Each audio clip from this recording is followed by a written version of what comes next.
Queridos hermanos, bienvenidos a su espacio Creciendo en la Palabra, una producción de la Asociación Metropolitana que llega a sus hogares semana tras semana, de tal manera que podemos comprender, meditar y reflexionar acerca del estudio de la escuela sabática.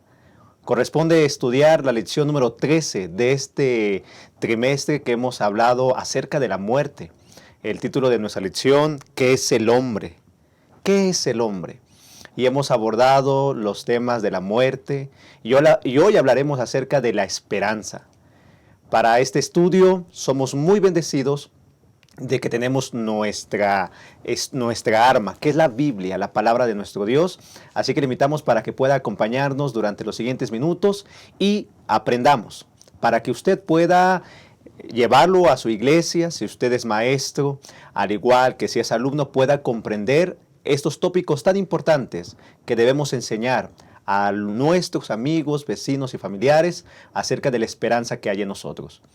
Bienvenidos, es la lección número 13. El título es El proceso del juicio. Saludamos con mucho gusto a todos los hermanos que nos acompañan en todo México, al igual que en Sudamérica, en Norteamérica, en algunas otras partes del mundo. Qué bueno. Y si tiene la oportunidad ahí de escribirnos en el chat, comparta desde dónde está sintonizando este estudio. Y gracias al Señor porque nos permite llegar pues a la lección número 13. Vamos a orar para comenzar y pidamos la bendición del cielo. Oremos. Le damos gracias, Señor, porque usted es tan bueno, es tan misericordioso. Es un Dios de amor, lleno de bondad y de misericordia. Hemos de estudiar acerca de tu palabra, esta lección acerca del juicio. Queremos suplicarle, Dios, que nos guíe, que su Santo Espíritu nos ayude a entender acerca de esta esperanza para todo aquel que cree en Cristo Jesús. Suplicamos su presencia, llene nuestros corazones de su verdad. Lo suplicamos en el nombre de Jesús. Amén. Mis queridos hermanos, para este estudio, los 3 tópicos, anótelos por favor, para que usted los pueda tener en mente. El primer tópico será los juicios de Dios. El segundo, el proceso del juicio. Y por último, es resultados del juicio. Así que en unos minutos más regresamos, vamos a una pausa y comenzaremos con la primera parte, que es los juicios de Dios. Regresamos.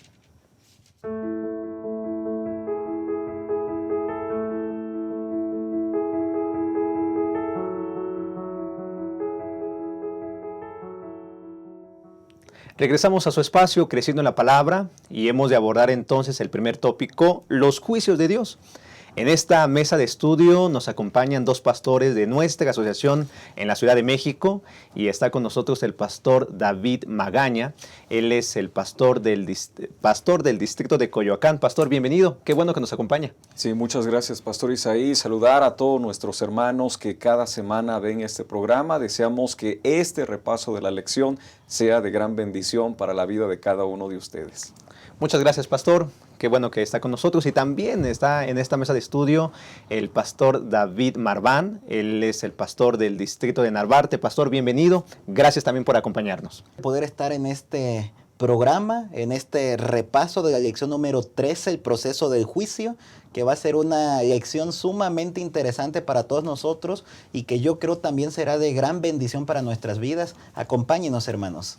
Muchas gracias, pastor. Qué bueno que también está con nosotros. Y hermanos, hemos abordado acerca de la muerte durante las últimas 12 lecciones. Y la esperanza de todo cristiano es tener la seguridad de que cuando Cristo venga estemos en el cielo. Sin embargo, hay algo que no nos vamos a esconder, que todos nos vamos a presentar, y eso es el juicio.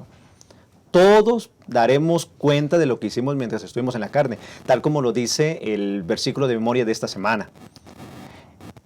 Job, capítulo 37, versículo 16 dice: ¿Has conocido tú las diferencias de las nubes, las maravillas del perfecto en sabiduría? Sí, hermanos, Dios lo sabe todo. Él es el creador del universo, somos sus criaturas, somos su creación. Y vamos a comparecer ante Él de todo lo que hicimos. Y ante Él no vamos a ocultar nada. Él sabe todo acerca de nosotros. Mientras estuvimos en vida, daremos cuenta pues de las cosas buenas, las cosas malas, de las cosas que hemos hecho a la luz, como también hemos hecho en la oscuridad. ¿Cuál es el proceso del juicio? Algunos tienen miedo de presentarse, Pero al analizar esta lección podemos darnos cuenta que el juicio tiene una gran bendición para nosotros los creyentes, para nosotros que hemos creído en el Señor Jesucristo. Pastor Marván y el pastor Magaña están con nosotros y le voy a preguntar primero al pastor Magaña. Pastor, ¿cuál es el propósito del juicio? ¿Dios tiene un propósito?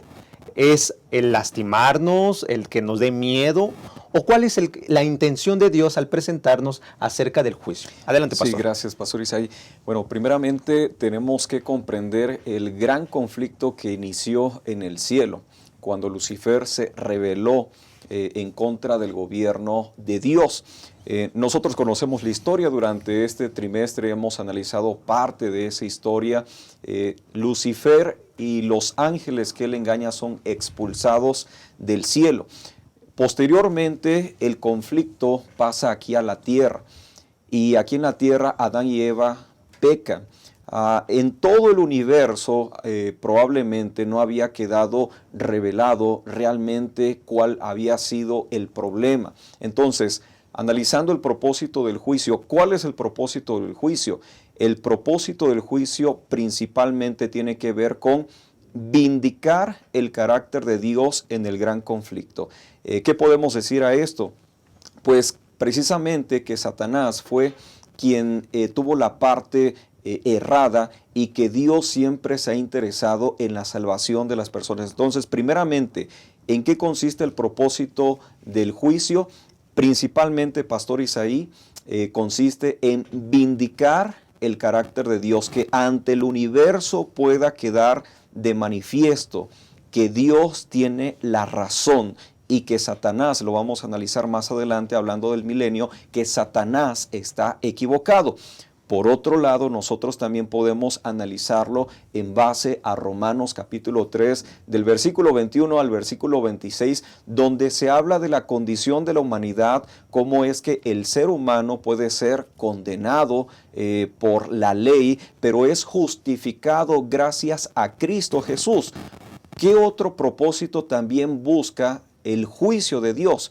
Otro de los propósitos que busca el juicio de Dios es también vindicar la vida de aquellos que siguen a Cristo Jesús. Es decir, Dios no desea que nadie se pierda, sino que Dios desea que todos puedan proceder al arrepentimiento. Y en ese proceso, el proceso de la salvación, el proceso del juicio, Dios desea que en esa parte las personas puedan ser salvas. Es decir, un grupo de creyentes, un grupo de personas, desde el primer ser humano que ha existido en este planeta hasta la última persona que existe en este mundo, el deseo de Dios es salvarlo. ¿Cómo poder determinar la salvación de una persona? A través del juicio. Entonces, el juicio también para las personas tiene un propósito de salvación.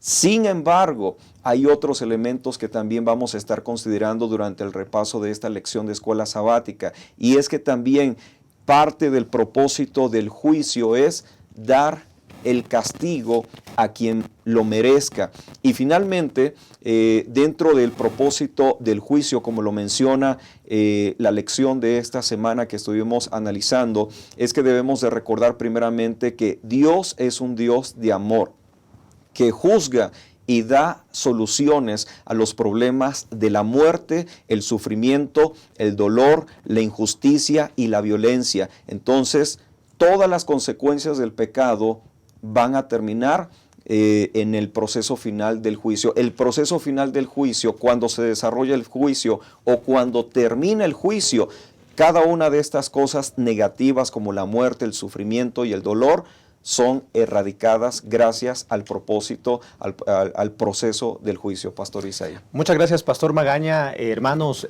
dentro del Evangelio, las buenas noticias, pues, como dice el Evangelio, pues, es entender que tenemos un juez. Y ese juez es nuestro Señor Jesucristo. Él desea vindicar el carácter de Dios. Él desea pagar a cada uno conforme a sus obras. Bien para los que hicieron bien, mal para los que obraron mal. Dios desea salvar, y no es para que nos dé miedo pensar, vamos a comparecer ante el tribunal. Al contrario, el carácter la paga del pecado y la bendición de creer en el Señor traerá vida eterna. Bien dijo, aparece en el Evangelio de San Juan, allí en el capítulo 5, versículo 22, porque el Padre a nadie juzga, sino que todo el juicio dio al Hijo, para que todos honren al Hijo como honran al Padre. De cierto os digo, el que oye mi palabra y crea al que me envió, tiene vida eterna. Tenemos una bendición. Al hablar del juicio final, debemos también entender que el juicio no es únicamente exclusivo del fin del tiempo o que estemos desarrollando en este momento.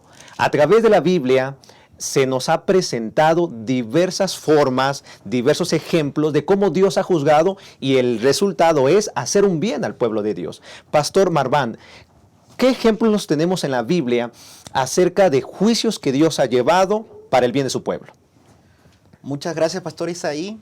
Este tema del juicio es un tema sumamente extraordinario, muy rico. De hecho, en toda la Escritura nosotros podemos encontrar el tema del juicio, desde el Antiguo Testamento hasta el Nuevo Testamento. Saben que hay muchas personas que al día de hoy, inclusive en otras iglesias cristianas, que no alcanzan a percibir que Dios también es un Dios de juicio. Es decir, únicamente ven la esfera o la faceta en la que Dios es un Dios de amor, y entonces algunos dicen, inclusive predican, que al final como Dios es amor, todos se van a salvar y que la parte de la ira de Dios o que la parte del juicio de Dios no tiene lugar en el plan de salvación. Saben que esas ideas han sido maduradas por la teología del liberalismo. El liberalismo ha arrojado algunas ideas en esa dirección. Por ejemplo, hay un eticista del siglo XX, Richard Niebuhr. Él dijo, el liberalismo teológico últimamente nos ofrece una visión del mensaje cristiano destripado de significado alguno. Un Dios sin ira redimió a hombres sin pecado para un reino sin juicio a través de la obra de un Cristo sin una cruz. La teología del liberalismo prácticamente pues ha desarticulado algunas doctrinas bíblicas fundamentales que aparecen, dada la redundancia, en la palabra de Dios. Pero saben que cuando nosotros vemos el tema del juicio, nosotros lo podemos encontrar en la palabra de Dios. Hay un autor, un profesor en la Universidad de Andrews, Jiri Moskala, que hizo su tesis sobre el juicio. Y en su tesis, en las encuestas para su tesis doctoral, él hizo muchas preguntas en todos los continentes del mundo donde hay presencia adventista del séptimo día. Y entre sus preguntas, unas de ellas decían, ¿qué imagen tienen ustedes qué imagen se les viene a la mente cuando les hablan de juicio? Y la mayoría de las personas contestaban temor, inseguridades, condenación, algunas cosas negativas. Pero saben que, y más del 95% de los que contestaron encuestas pusieron cosas negativas. Pero saben que cuando nosotros analizamos el juicio, en realidad el juicio es positivo, porque el juicio es dado para los santos del Altísimo, como dice Daniel capítulo 7. Y saben que conforme a la pregunta que hacía el pastor Isaías hace un momento, nosotros podemos encontrar a lo largo de la Biblia que se mencionan varios juicios. Por ejemplo, desde Génesis capítulo 3, nosotros encontramos a Adán y Eva que experimentaron un juicio en el Edén y fueron sacados de allí. Y únicamente nos concentramos en lo negativo, pero lo positivo es que en ese momento no murieron. Dios les siguió preservando la vida, les siguió dando oportunidades. Más adelante podemos encontrar, por ejemplo, el diluvio, donde Dios viene en juicio sobre el mundo y mucha gente muere. Y únicamente, nuevamente, nos enfocamos en lo negativo, pero no en lo positivo, que hubo un grupo de personas que creyó en la palabra de Dios y fue liberado en ese juicio. Más adelante podemos encontrar el evento de Sodoma y Gomorra, donde también llueve fuego del cielo y entonces destruye a estas ciudades de la llanura, las 5 ciudades de la llanura. y algunos únicamente, nuevamente, nos enfocamos en lo negativo, pero no en lo positivo, que quienes creyeron en Dios, quienes creyeron en su palabra, se salvaron. Saben que el profesor Giri Moscala en su tesis, en forma resumida, él menciona que en realidad el juicio es positivo. ¿Por qué el juicio es positivo? Porque el juicio es sinónimo de salvación, como ya lo decía el pastor Magaña. El juicio es sinónimo de vindicación. Se vindica el carácter de Dios y se vindica a los santos del Altísimo, como también ya lo mencionó el pastor Magaña. El juicio es sinónimo de justificación y el juicio es sinónimo de liberación. El juicio Dios lo está llevando a cabo porque quiere redimir al ser humano, porque lo quiere rescatar de este mundo de dolor, sufrimiento y muerte y llevarlo con él a vivir por la eternidad. Lamentablemente, como vivimos en un mundo en el que escasea la justicia, nosotros llegamos a pensar que posiblemente no vamos a encontrar un lugar donde sea totalmente justo. Nosotros podemos hacernos juicios incorrectos. Nosotros podemos ser personas parciales. Podemos, como cristianos hijos de Dios, mirar a algunas personas y decir, oh, yo creo que esta persona es consagrada y yo creo que se va a ir para el cielo. Y de pronto otro, oh, yo creo que no, como que se va a condenar y va a tener la muerte eterna. Pero saben que en realidad el único que puede emitir esos juicios es Dios. Dios es el único que conoce a la perfección a cada persona. Dios es el único que conoce no únicamente la parte externa de nuestras acciones, sino inclusive Dios conoce nuestros pensamientos, nuestras motivaciones, nuestros sentimientos y también nuestras intenciones. Por lo tanto, Dios es un Dios justo, que finalmente va a llevar a cabo un juicio justo. Y por eso vale la pena confiar en Dios y en que todo lo que hace, lo hace bien en forma perfecta. Muchas gracias, Pastor Marván. Hermanos, al hablar del juicio, no es de condenación, como hemos estudiado bajo los comentarios que nos han dado los pastores. Dice que el amor sin justicia se convertirá en caos y anarquía. Y la justicia sin amor se convertiría en opresión y subyugación.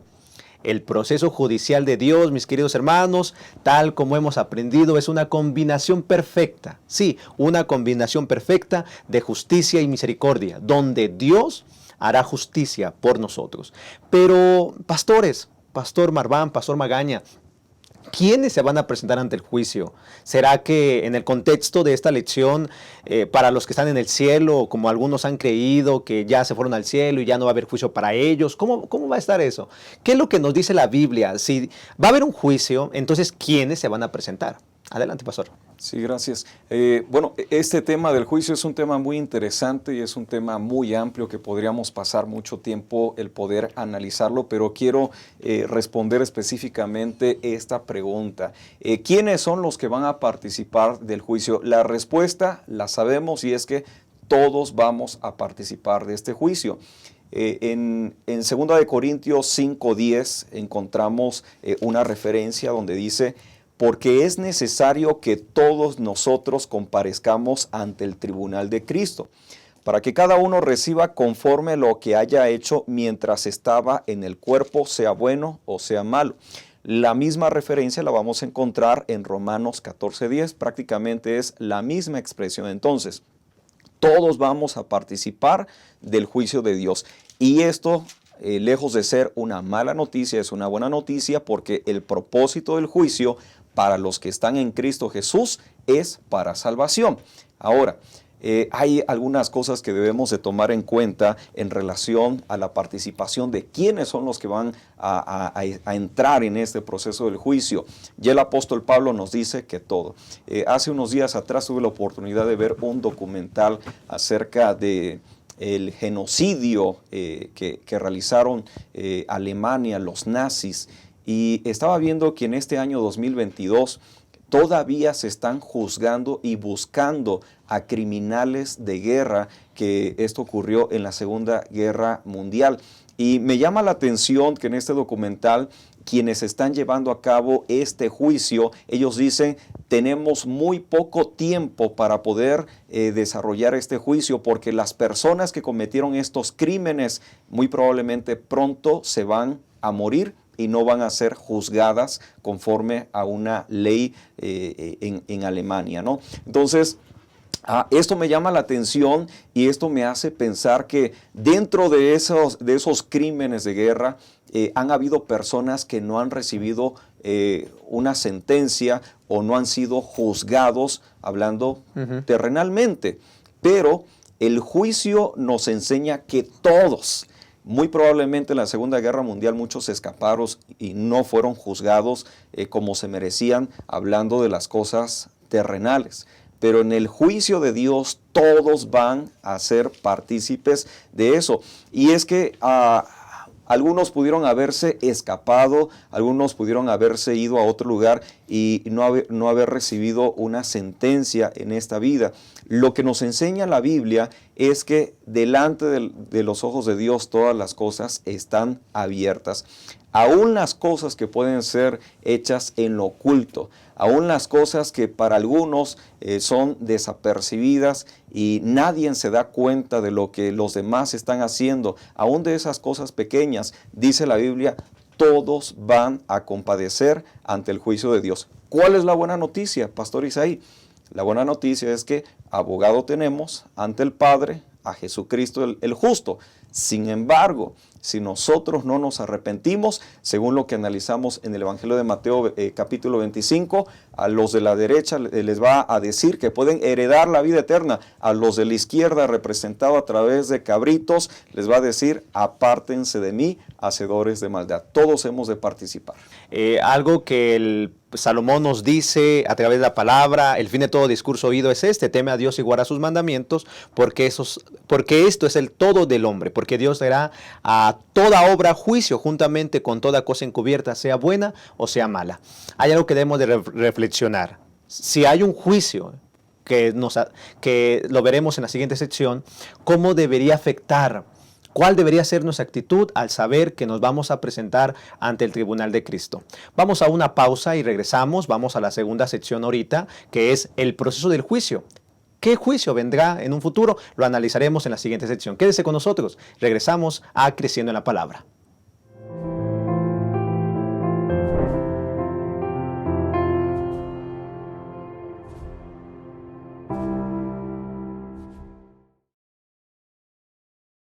Acompañar. No somos islas. Solos no somos suficientes. Nos necesitamos unos a otros. Quien desconoce la necesidad del prójimo o deja de atenderla, no cumple el propósito de su vida, que es servir. Dios amó tanto al mundo que dio a su Hijo. Jesús te ama y dio su vida por ti. ¿Y tú, a quién amas? ¿A quién sirves? Si amas a Dios y te amas a ti mismo, entonces servirás a tu prójimo. ¿Qué tal comenzar a servir a las visitas? Puedes realizar cosas sencillas, como acompañar a una persona. Entonces invítala a la próxima reunión. Verifica si desea estudiar la Biblia o recibir oraciones intercesoras. Pídele su teléfono y llámala durante la semana para compartir amistad. Acompaña a tu nuevo amigo hacia la puerta de la iglesia al final del culto. Y tan pronto como sea posible, invítalo para una nueva programación en tu iglesia. ¿Y por qué no un almuerzo en casa?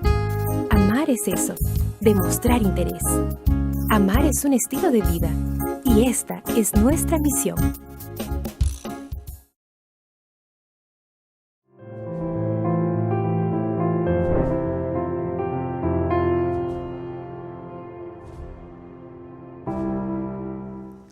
Muchas gracias, hermanos, por continuar con nosotros. ¿Cómo debería ser nuestra actitud al saber que hay un juicio?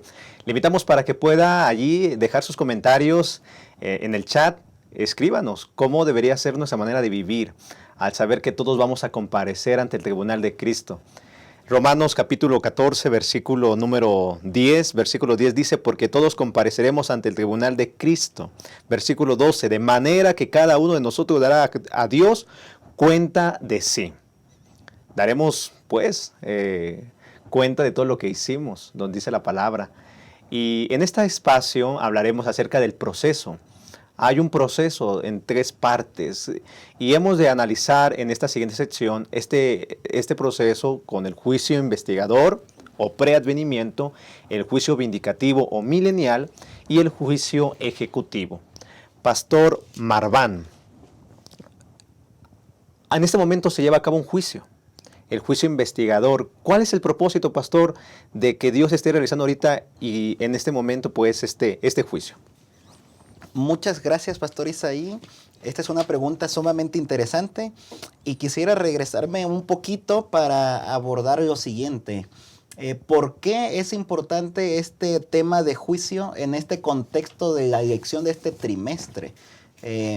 Hemos visto en elecciones anteriores que si cuando una persona muere, como algunos creen, que se va al infierno, se va al cielo, entonces ya no tiene sentido el tema del juicio. Nosotros hemos visto a lo largo de este trimestre que en realidad las personas cuando mueren por completo y están en un estado inconsciente hasta la segunda venida de Jesús.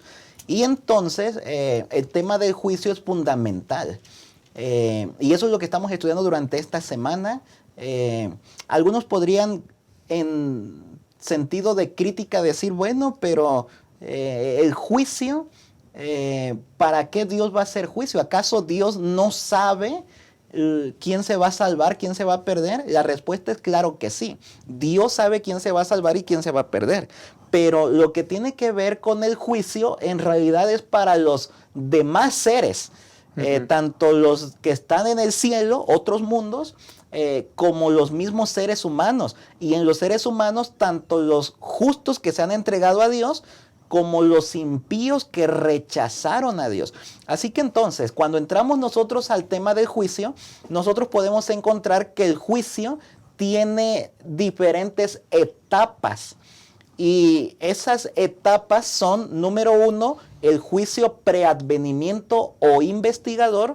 Número 2, el juicio milenial o verificador. Y número 3, el juicio ejecutivo o consumador. 3 etapas de juicio.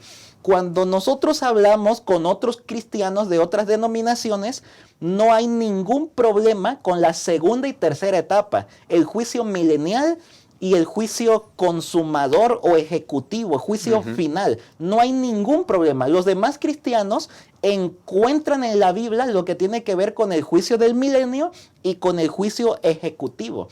Pero cuando nosotros como adventistas del séptimo día hablamos acerca del juicio investigador, es entonces donde saltan otras denominaciones y dicen que esa parte del juicio no existe, que no hay juicio investigador en la Biblia. Y nosotros podemos encontrar que en realidad en la misma Biblia, en la palabra de Dios, hay muchos textos bíblicos que hablan acerca del juicio investigador. Lo podemos encontrar desde el momento en el que Adán y Eva caen en el jardín del Edén. Dios, antes de dar la sentencia, estuvo haciendo un proceso de investigación. ¿Quién te enseñó que estabas desnudo? Y entonces estuvo haciendo preguntas el Señor. Y después de esto dio la sentencia. Nosotros durante este día estuvimos estudiando, por ejemplo, Mateo capítulo 22, donde habla de la parábola de la fiesta de bodas. Y ustedes recordarán en esta parábola, antes de que la fiesta inicie, dice el texto bíblico que se hizo una revisión de los invitados y se encontró a uno que no tenía el vestido de bodas y le preguntaron, oye, ¿tú cómo entraste aquí sin tener el vestido de bodas? Eso es juicio investigador. Antes de la fiesta de bodas, que la fiesta de bodas, de acuerdo a Apocalipsis 19, representa la segunda venida de Jesús. Antes de eso, se está llevando a cabo una investigación, la etapa de juicio investigador. Nosotros lo podemos encontrar en otras partes de la Escritura más. Apocalipsis capítulo 11, lo estuvimos viendo aquí. Apocalipsis 14, 6 y 7. Y en Daniel capítulo 7, nosotros encontramos en el mismo capítulo 3 veces menciones al juicio investigador. En Daniel capítulo 7 nosotros encontramos, bueno, es un capítulo profético desde el versículo 4 nosotros encontramos mención a Babilonia, en el 5 a Medo-Persia, en el 6 a Grecia, en el 7 a Roma, en el 8 encontramos mención del cuerno pequeño, que bueno, en datos proféticos nos lleva hasta 1798. Y después en el versículo 9 en adelante comienza una escena de juicio. Una escena de juicio. Hay un anciano de días con vestido blanco. Dice después el versículo 10 que el juez se sentó, los libros fueron abiertos. Y bueno, es una evidente escena de juicio. Y de acuerdo al contexto en Daniel capítulo 7, nosotros estamos viendo que esta escena está en el cielo. Daniel capítulo 7 hace pasa indistintamente entre el cielo y la tierra en la visión. Y entonces en esta parte de la escena del capítulo 7 se encuentra en el cielo. Por lo tanto es un juicio que se está realizando en el cielo. Y esto está en el contexto de antes de la segunda venida de Jesús. Es más, inclusive por lógica, cuando el Señor Jesús viene, Mateo 25 dice que aparta a la derecha a las ovejas que se llevará y a la izquierda los cabritos que los dejará. Y entonces la pregunta lógica es, ¿y Dios cómo sabe a quién se lleva y a quién deja en ese momento? Tuvo que haber un juicio ya, porque en el momento de la segunda venida de Jesús, Jesús no viene a hacer juicio en ese preciso momento, sino que se viene a llevarse a unos y dejar a otros. Pero nuevamente, alguno podría decir, es que es Dios. Dios ya lo sabe todo y sabe quién se pierde y quién se salva. Eso es cierto. Pero los demás seres creados no lo sabemos. Así que podríamos decir en este contexto que el juicio investigador, los seres humanos no estamos presentes allí, sino que son los seres celestiales quienes están observando esa escena de juicio. De tal manera que cuando el Señor Jesús viene en la segunda venida, se lleva a unos y deja a otros, y entonces para que no salte la pregunta en los demás seres angelicales, oye, ¿por qué te trajiste a ese y dejaste al otro? Imaginemos un escenario, ¿verdad? A lo mejor en la segunda venida el pastor David Marván se queda y el Señor se lleva un narcotraficante. Y si no hubiera habido escena de juicio en el cielo, juicio investigador, los ángeles hubieran saltado. Oye, Señor, no te equivocaste, dejaste al pastor que predicaba y aparecía en la lección ahí en Creciendo en la Palabra y resulta que te trajiste al narcotraficante. ¿Qué pasó ahí? Para que no salte esa pregunta, se abrieron los libros, hubo una escena de juicio, una etapa de juicio, juicio investigador antes de la segunda venida de Jesús, para que los seres celestiales estén satisfechos de que en la segunda venida de Jesús, a quienes Jesús se lleva son los que se debe de llevar y a quienes Jesús deja son los que debe de dejar, de acuerdo a las obras que realizaron, si se entregaron a Dios, si aceptaron a Dios o no lo hicieron. Así que el juicio investigador es bíblico, aparece en la palabra de Dios. Muchas gracias, Pastor Marván. Tal como lo ha mencionado el pastor, es un juicio que se está llevando en este momento y cuando el Señor venga, pues realmente se llevará a los justos, los que son justos y estén muertos van a resucitar en aquel día. Los que están vivos y estén vivos, dice 1 Corintios 15, que serán transformados en un abrir y cerrar de ojos y recibiremos al Señor en el aire, tal como dijo el apóstol Pablo. Mientras que los impíos, los que están muertos, pues seguirán en la tumba.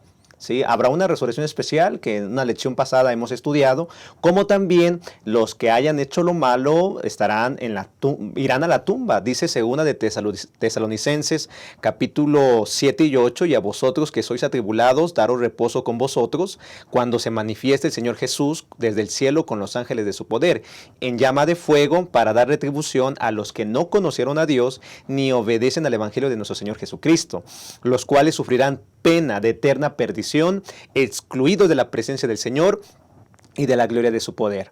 Sí, en aquel día los injustos que estén vivos dirán, caigan piedras sobre nosotros y escondednos de la vista de aquel que está sentado en el trono y de la ira del Cordero. Verán con miedo al Señor y estarán muertos, irán a la tumba todos los injustos, y habrá un tiempo de 1000 años en esta tierra. El apóstol Juan menciona, bienaventurado y santo el que tiene parte en la primera resurrección, o sea, en la segunda venida. La segunda muerte no tiene potestad sobre esto, sino que serán sacerdotes de Dios y de Cristo y reinarán con 1000 años. Sí, los justos estarán en el cielo por 1000 años, los impíos estarán muertos durante este periodo. Y aquí, en este contexto, se lleva el segundo juicio, la segunda etapa del juicio, que es el juicio vindicador. Pastor Magaña, ¿en qué consiste el juicio vindicador? ¿Es necesario que los que estén en el cielo testifiquen o incluso verifiquen el juicio de Dios? Sí, es correcto. Bueno, vimos anteriormente que hay un juicio previo. Este juicio previo inició, es la profecía de las 2300 tardes y mañanas que inició en 1844. Y en este juicio solamente participan, podemos considerar los ángeles, la lección lo menciona como huestes celestiales. Dios participa en este juicio, pero en este otro juicio, el juicio que se lleva durante el milenio, quienes participan de este juicio son precisamente los redimidos o los santos que ascienden al cielo, heredan la vida eterna. En el libro de Apocalipsis, en el capítulo 20, en el versículo 4, da una alusión a eso y nos dice, y vi tronos y se sentaron sobre ellos los que recibieron facultad para juzgar. El contexto es que estas personas ya heredan la vida eterna y aquí ya comienza el milenio. El milenio comienza cuando Cristo Jesús viene y entonces los justos heredan la vida eterna. A partir de ese momento comienza el milenio. Y vi las almas de los decapitados por causa del testimonio de Jesús, por la palabra de Dios, los que no habían adorado a la bestia ni a su imagen, y que no recibieron la marca en sus frentes, en sus manos, y vivieron y reinaron con Cristo 1000 años. Entonces a estas personas se les da la facultad de poder juzgar. ¿Y a quienes se les da la facultad de poder juzgar? Se le da la facultad de juzgar a Satanás, a sus ángeles y a aquellos que rechazaron a Dios. Sin embargo, durante este proceso, como ya lo hemos estado comentando, hay varios elementos que se pueden recordar. Y Pastor Isaí, aquí hay algo muy importante. En el juicio, Dios no solamente da una sentencia, ya sea para salvación o para perdición, sino que parte del proceso del juicio es explicarle a las personas por qué van a tener la vida eterna, pero también se les explica por qué van a ser condenadas. Y durante el milenio también se le explica o se da la explicación del por qué ellos son justos y el por qué algunos van a ser condenados. Dentro de este proceso también se encuentra la vindicación del carácter de Dios. La acusación de Satanás de que Dios es injusto, de que Dios, sus leyes son severas durante el milenio. Nuevamente ya no se comprueba, ahora se confirma que el carácter de Dios es correcto. Se disipan todas las dudas que pudieran haber acerca de la rebelión en el universo. Y bueno, durante este proceso queda confirmado que el carácter de Dios es el carácter verdadero, el juicio de Dios es un juicio verdadero, y cuando termina este proceso de los 1000 años, entonces ahora ya hay una sentencia final, y que bueno, vamos a estar analizando posteriormente cuál es la sentencia final para aquellos que rechazaron a Cristo Jesús. Muchas gracias, pastor. Se da cuenta, hermanos, Dios siempre es justo, y ante el universo, ante los que son salvos y estarán con Él en el cielo, durante estos 1000 años se demostrará que el juicio de Dios es justo. En la última etapa de este proceso es el juicio ejecutivo. Pastor Marván, ¿qué es lo que nos enseña acerca del juicio ejecutivo la Biblia? ¿Cuál es el propósito de haber una tercera etapa, pues? Sí, muchas gracias, Pastor Isaí. Como decíamos hace un momento, se encuentra la etapa de juicio investigador. Es antes de la segunda venida de Jesús. Podríamos decir que es para beneficio hasta cierto sentido de los seres no no caídos, los seres angelicales, para que ellos sepan quién se salva y quién se pierde. En el juicio verificador que ya explicó el pastor Magaña, bueno, es durante el milenio, después de la segunda venida de Jesús, que se lleva a los santos, a los redimidos, a los justos con él al cielo. Durante esos 1000 años, ellos son los que van a estar revisando la escena de juicio, para saber por qué los que están en el cielo están en el cielo y por qué los que están en la tierra se quedaron en la tierra. Mismo ejemplo, ¿verdad? Oigan, ¿por qué se trajeron al narcotraficante y por qué se quedó el pastor David allá en la tierra? Se van a abrir nuevamente los libros para que se explique por qué se salvaron los que se salvaron y por qué se perdieron los que se perdieron. Y en la tercera escena de juicio, esto estamos hablando ya de cuando finalizan los 1000 años, estamos hablando de cuando Apocalipsis capítulo 20 dice del versículo 7 en adelante, cuando los 1000 años se cumplan, Satanás será suelto de su prisión y saldrá a engañar a las naciones que están en los 4 ángulos de la tierra, Gog y a Magog. Y más adelante dice, y subieron sobre la anchura de la tierra, rodearon el campamento de los santos y la ciudad amada, y de Dios descendió fuego del cielo y los consumió. En el versículo 11 en adelante viene esta escena de juicio, que en realidad está en ese intermedio antes de que descienda fuego del cielo, como leímos hace un momento en el versículo 9. Antes de que descienda de Dios fuego del cielo, se vuelve a abrir la tercera escena de juicio. Noten que es el mismo juicio, únicamente son etapas de juicio como que para que no quede ningún cabo suelto, para que no quede ninguna duda. Ya los seres angelicales se dieron cuenta quién se salva y quién se pierda en el juicio investigador.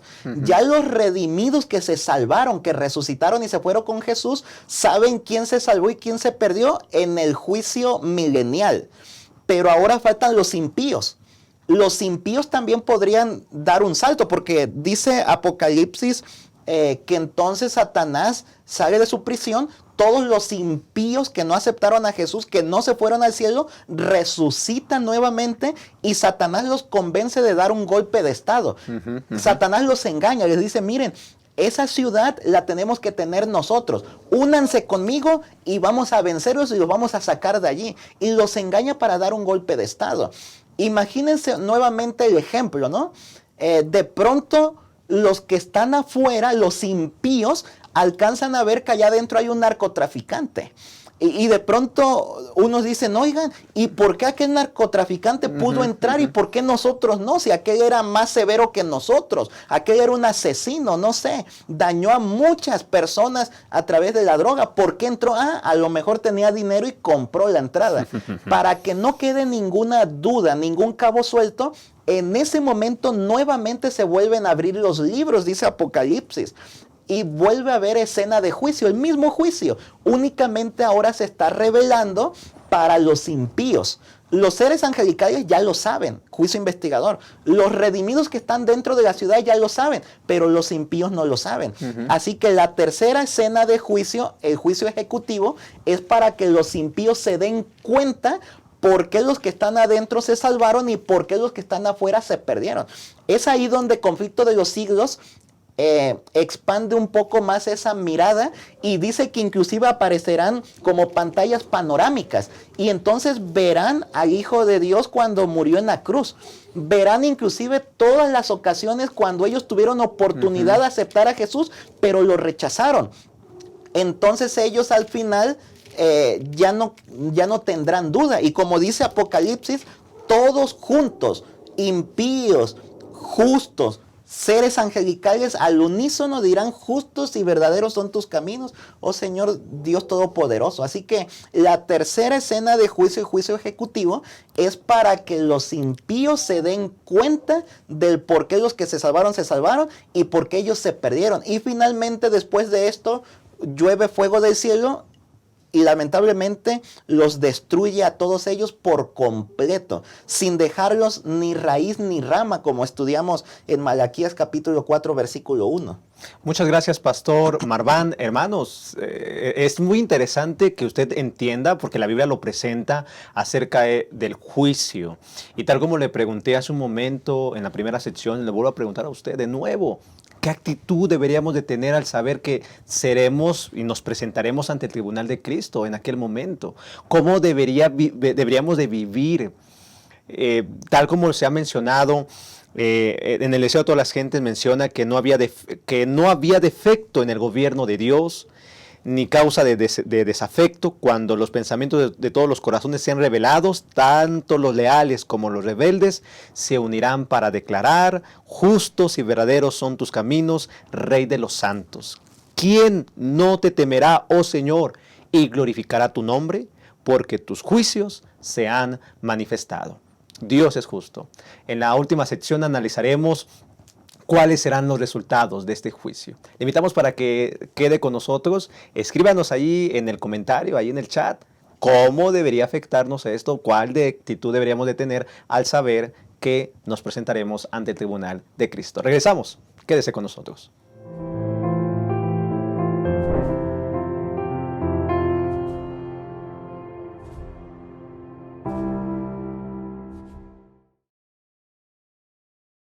Amar es un verbo para vivir y compartir. Juan decía que el que no ama no conoce a Dios, porque Dios es amor. Muestra que el amor es real en ti. Entonces anda cada día con Jesús, para mirar a los otros con los ojos del Padre. Deja que el amor de Dios motive tus pensamientos hacia los demás y tus acciones por ellos. Mira con simpatía, sin hacer ningún tipo de discriminación. Y di solamente cosas buenas sobre los hermanos. Amar. Esta es nuestra misión.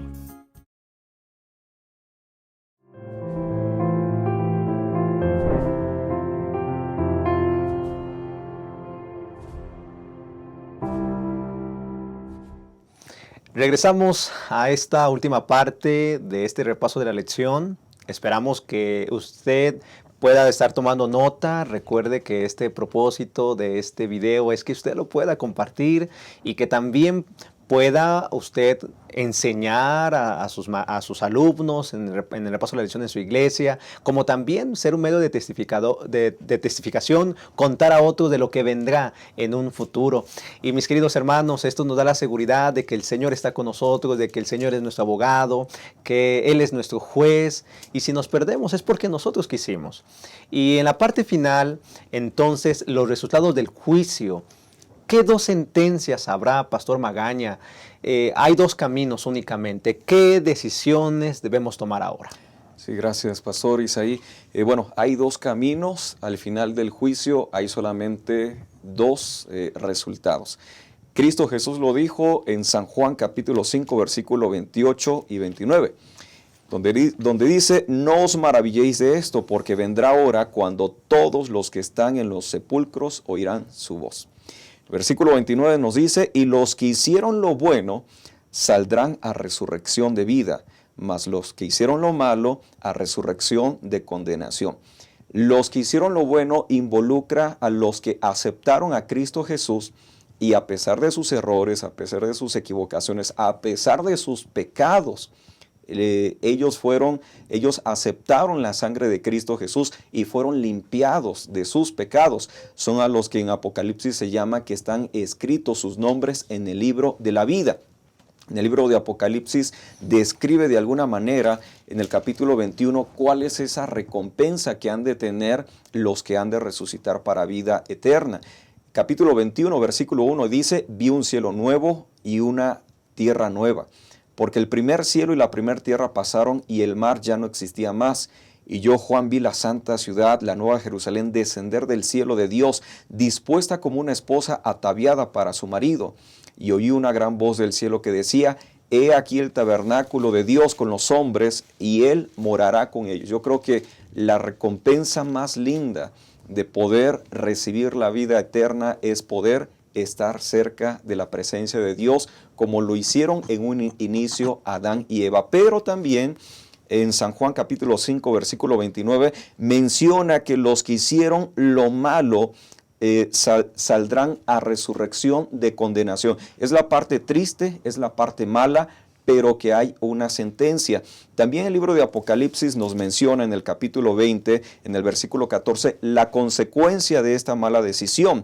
Dice, y la muerte y el Hades fueron lanzados al lago de fuego. Esta es la muerte segunda. Y el que no se halló escrito en el libro de la vida fue lanzado al lago de fuego. Lo describe como una condenación. ¿Quiénes son los que participan de esta sentencia? Apocalipsis 21:8 dice, pero los cobardes e incrédulos. Y esto tiene que ver con no aceptar a Dios. Dice la Biblia, el que sabe hacer lo bueno y no lo hace, está pecando. Los cobardes e incrédulos, los abominables, los homicidas, los fornicarios y hechiceros, los idólatras y todos los mentirosos tendrán su parte en el lago que arde con fuego y azufre, que es la muerte segunda. Entonces, el deseo de Dios, Pastor Isaí, es la salvación de todos los seres humanos. La Biblia lo dice, Dios no desea que nadie se pierda, sino que todos podamos proceder al arrepentimiento. Pero si no lo hacemos, no es que Dios quiere la condenación de las personas, sino que el resultado de una vida separada de Dios finalmente va a ser la destrucción eterna. Muchas gracias, Pastor Magaña. Hermanos, cada uno es responsable. Cada uno es moralmente responsable de nuestro propio destino. Vida eterna, muerte eterna. Bien dice Romanos capítulo 2, pero por tu dureza, versículo 5, por tu dureza y por tu corazón no arrepentido atesoras para ti mismo ira para el día de la ira y de la revelación del justo juicio de Dios, el cual pagará cada uno conforme a sus obras. Vida eterna a los que perseveraron en bien hacer, buscan gloria y honra e inmortalidad. Pero ira y enojo a los que son contenciosos y no obedecen a la verdad, sino que obedecen a la injusticia. Pero gloria y honra y paz a todo el que hace lo bueno. Así que solamente hay dos sentencias: vida eterna, muerte eterna.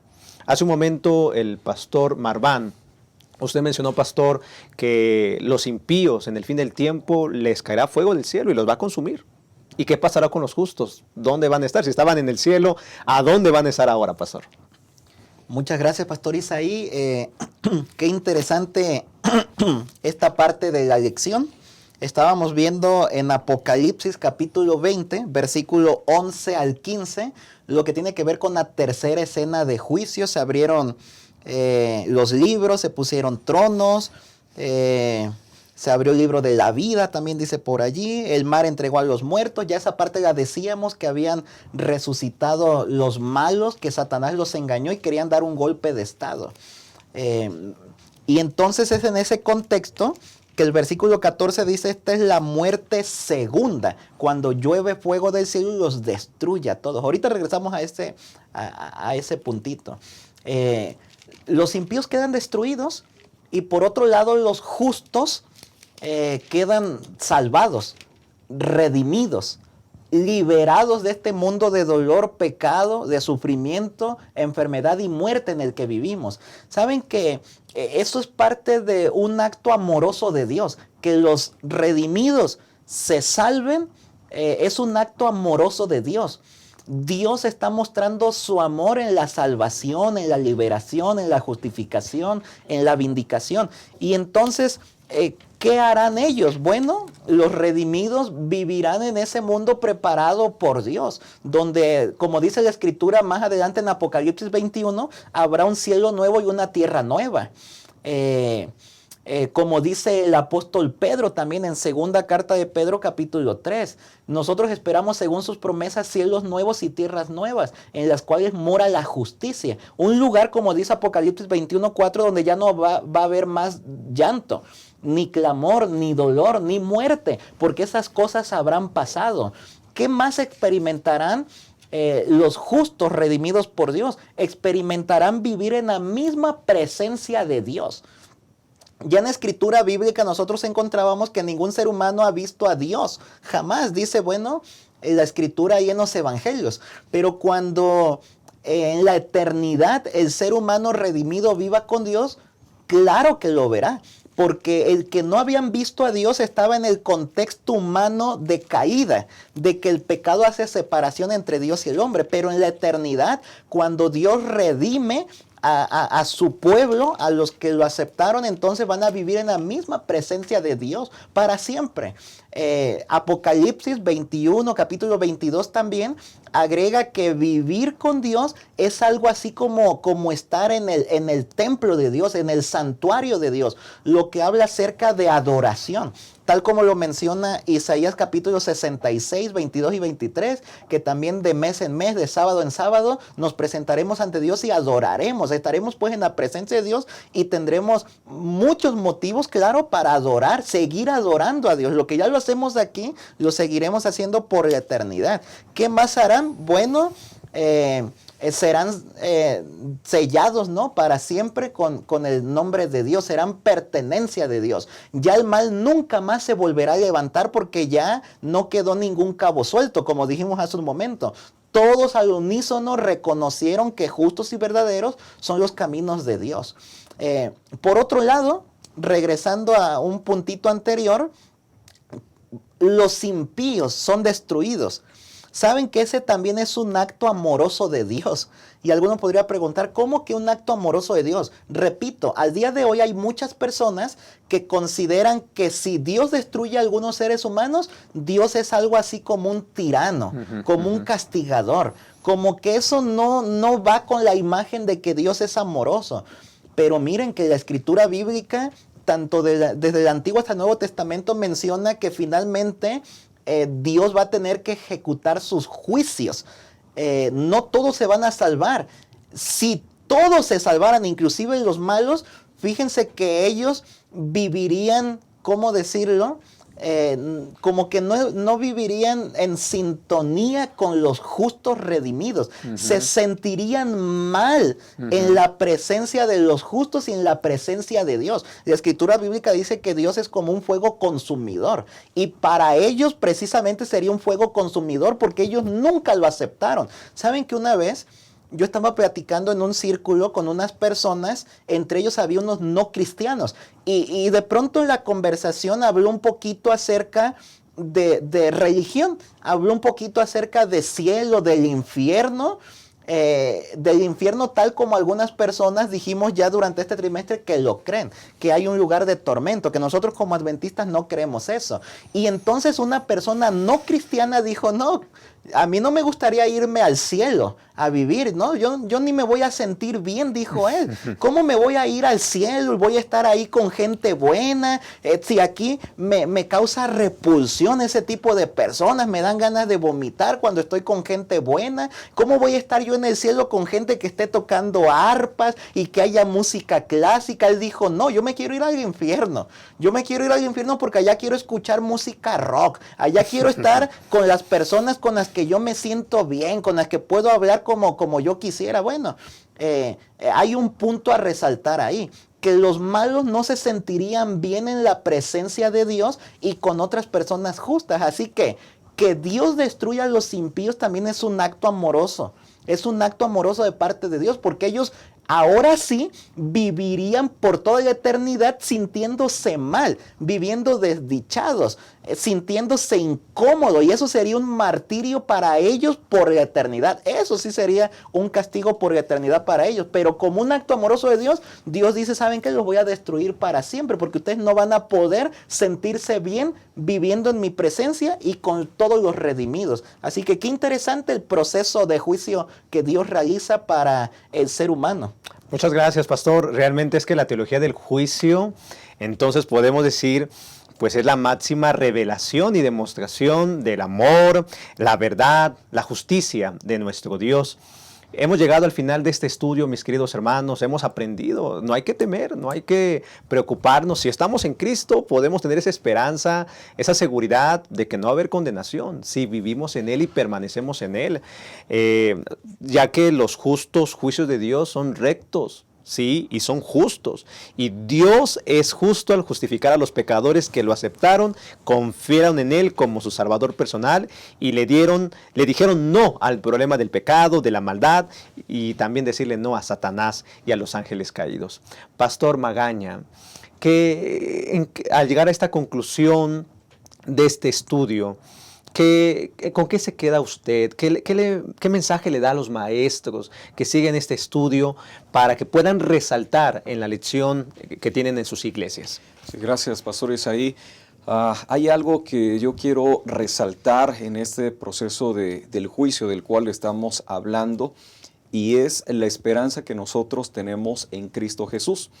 En la segunda carta de Juan, encontramos el mensaje y el deseo de Dios para con nosotros. Y se expresa precisamente en lo que Dios desea para cada uno de nosotros. Cuando menciona, hijitos míos, estas cosas les escribo para que no pequen. Pero si alguno de ustedes hubiere pecado, abogado tenemos ante el Padre, a Jesucristo el justo. Ciertamente en ese momento nos encontramos participando de un proceso de juicio. La buena noticia es que tenemos a un abogado que es Cristo Jesús, que intercede por nosotros. Esa es la buena noticia del juicio.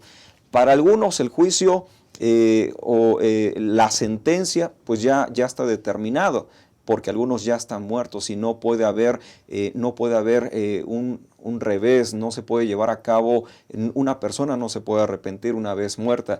Pero si estamos vivos, tenemos la oportunidad de poder poner nuestras vidas a cuentas con Dios. ¿Cuál es la buena noticia?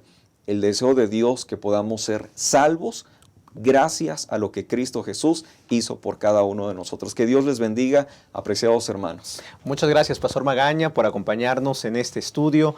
Pastor Marván, ¿qué mensaje le da a los maestros que deben de resaltar en su repaso a la lección en la iglesia? Sí, muchas gracias, Pastor Isaí. Es un gusto haber estado aquí con ustedes compartiendo esta lección. Esta lección, sin duda alguna, fue extraordinaria. Y el mensaje que nosotros deberíamos compartir con nuestros alumnos en nuestras clases es precisamente que sí, Dios es un Dios de amor, pero eso no exime su justicia. Dios es el único que puede equilibrar la justicia y la misericordia. Nosotros quizás en algún momento podemos excedernos, ser más justos que misericordiosos. O podríamos ser más misericordiosos que justos, pero Dios es el único que puede equilibrar. Dios es el único que puede mezclar a la perfección lo que tiene que ver con justicia y misericordia. Dios es amor, sí, pero al mismo tiempo también es un Dios de juicio. No hay que olvidar eso. Y por lo tanto, el juicio dice que todos tenemos que comparecer ante Él para presentar las evidencias. Es como decía el autor de la lección, nosotros somos salvos por gracia, somos salvados por fe, por aceptar todo lo que Jesús hizo, pero los resultados, las obras son la evidencia si estamos en el camino de la salvación o no, y entonces seremos condenados por nuestras obras, ¿no? Así que entonces, en esa dirección, nosotros podríamos decir que nos salvamos por fe, por aceptar todo lo que Jesús hizo, pero debemos dar evidencia de nuestros actos de que estamos siendo salvos por Dios. En lo contrario, es donde dice la Escritura que entonces seremos juzgados por todas las cosas que hemos hecho, tanto buenas como malas. Así que eso nos trae a colación a meditar que mientras estamos con vida, necesitamos entregarnos a Dios, necesitamos buscar a Dios, necesitamos pasar tiempo con Él, estudiando la Biblia, orando, asistiendo a la iglesia, compartiendo nuestra fe, involucrándonos en actividades en las que podamos estar más en comunión con Dios, porque eso es lo que va a hacer la diferencia. En la medida en la que nosotros contemplemos más a Dios, iremos viviendo en nuestra vida el carácter de Dios. En la medida en la que pasemos más tiempo con Dios, haremos actividades que a Dios le agradan. Por el contrario, si no pasamos tiempo con Dios, haremos actividades, acciones que desagradan a Dios, y finalmente esas nos llevarán pues a ser finalmente rechazados por Dios. Hay dos caminos finalmente, la vida eterna, la muerte eterna. Ojalá que cada uno de nosotros pueda tomar decisiones de vida eterna y que cada día nos acerquemos más a Jesús. Amén, amén. Muchas gracias, Pastor Marván, también por acompañarnos en este estudio, en esta mesa de estudio. Y hermanos, ¿qué actitud deberíamos de tener entonces al saber que hay un juicio? cómo debería ser nuestra forma de vivir, cómo deberíamos prepararnos para aquel día. El Señor desea que nos salvemos. Jesús, nuestro Señor Jesucristo, es el abogado, es el juez, es el sacerdote que intercede por nosotros. La obra de salvación está frente a nosotros. ¿Cómo deberíamos prepararnos entonces? Cada día entregue su vida al Señor. Cada día permanezca en Él. De tal manera que podemos ser de esa multitud que va a estar allí en el mar de vidrio, como dice el apóstol Juan en Apocalipsis 15. Dice que vio un mar de vidrio, versículo 2, mezclado con fuego, y a los que habían alcanzado la victoria sobre la bestia y su imagen, y su marca y el número de su nombre, y estaban en pie sobre el mar de vidrio, con las arpas de Dios. Y cantaban el cántico de Moisés, siervo de Dios, y el cántico del Cordero, diciendo: grandes y maravillas son tus obras, Señor Dios Todopoderoso. Justos y verdaderos son tus caminos, Rey de los santos. ¿Quién no te temerá, oh Señor, y glorificará tu nombre? Pues solo tú eres santo, por lo cual todas las naciones vendrán y te adorarán, porque tus juicios se han manifestado. Que Dios nos permite estar allá. Preparémonos. Le invitamos para que este estudio lo pueda compartir con sus amigos, familiares, con sus alumnos de la escuela sabática. Compártalo, dele like, suscríbase también a esta página, deje sus comentarios, desde dónde nos sintoniza, qué actitud deberíamos de tener, contéstela. Pero que en este día que usted está sintonizando este estudio, el Señor pueda bendecirle abundantemente y que pueda usted tomar decisiones para vida eterna. Nos encontramos la siguiente semana, si así el Señor lo permite.